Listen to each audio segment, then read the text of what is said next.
Hello everyone, it's Shane Kanto, your Wasteland reviewer, and I'm here to review If Beale Street Could Talk.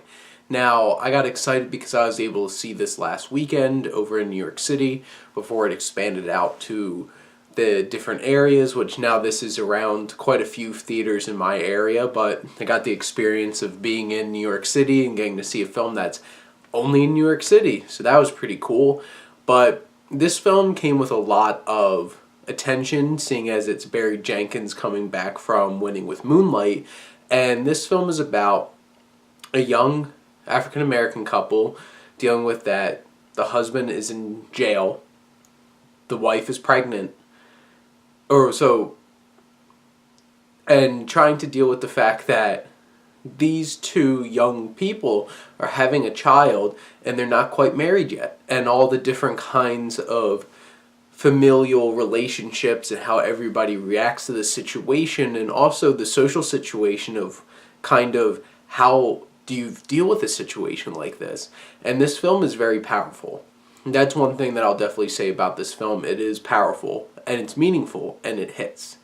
And this is the kind of film that you feel like you're watching a play. Everything is staged in that way. The dialogue, it's dialogue heavy. That's what this film is. It does really deal with a lot of what people say and how they say it and the emotion that they bring when saying what they want to say.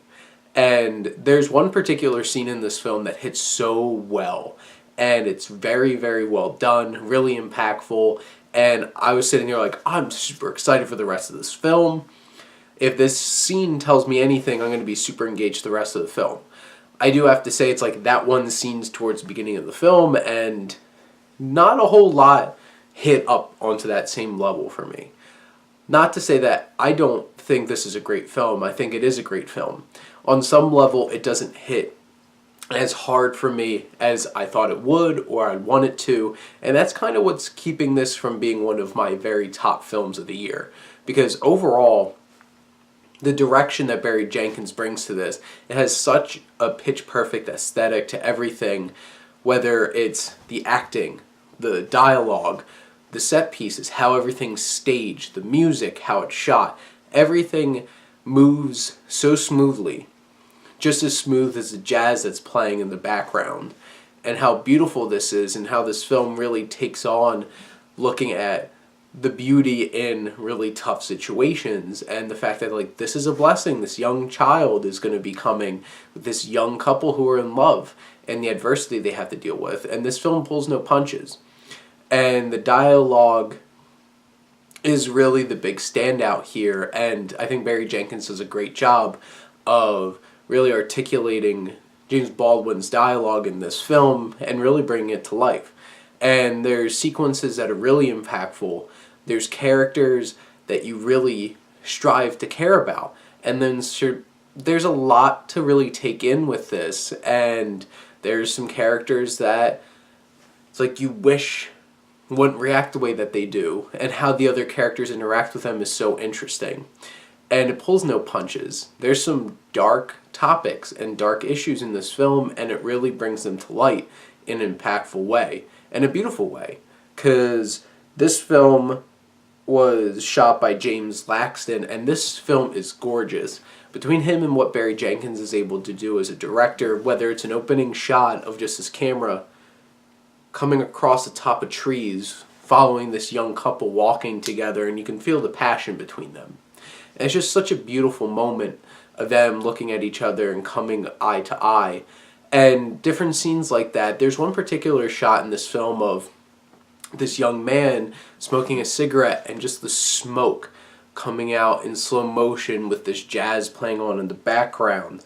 And the music done by Nicholas Brittle is so well done and fits so well, and it captures the atmosphere, it captures the soul of this film. And everything really comes together in that way to make it, technically, this is a great film. And the acting is really, really powerful, whether it's our two young leads, played by Kiki Lane and Stephen James, who are this young couple. And there's some parts where James really shows some aggression and passion and you could really, really feel it. And Kiki Lane does such a great job of carrying this film, as she's the one who narrates it, and the narration works. That worked for me in this film. And really, what this film's able to portray is beautiful, and something that is really meaningful, and you care a lot about these characters. And other performances, Regina King, who's getting tons of buzz around her performance, and she's amazing. She's powerful, she's sympathetic, and you really pull for what she's trying to do in this film. And Coleman Domingo, who plays her husband, is really powerful. There's a lot of random kinds of little performances from like Diego Luna and Dave Franco and Brian Tyree Henry, and and Pedro Pascal just popping up in these small roles, and really showing that it's like every little character in this matters, and they all bring their A game and really sell this film.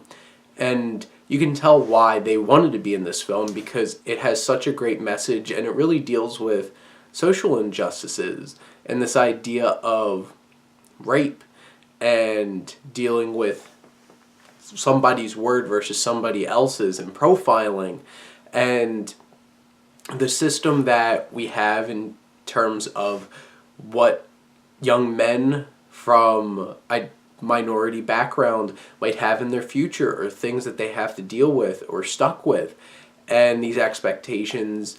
And honestly, this film doesn't have like this super happy ending, or might not pay off what you would be expecting or would want, but it pays off in a very realistic way and meaningful to these characters, and I like that about it. My big thing is this film doesn't really live up to the beginning, and there's some parts where it does lag. There's some pacing issues.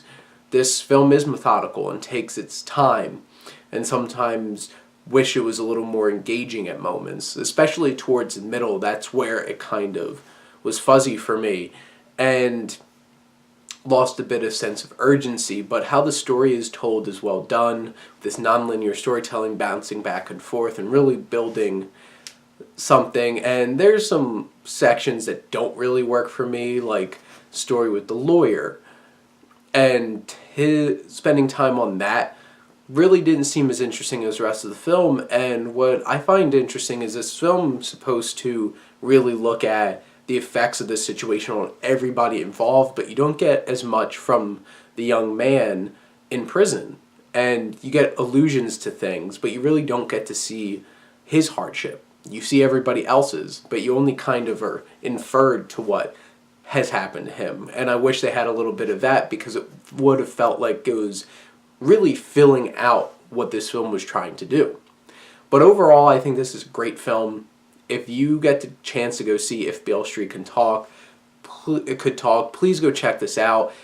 Barry Jenkins does a great job. This ensemble cast does a great job. It's a beautiful film, meaningful film, and it's definitely going to be getting a lot of buzz, and it's worth it.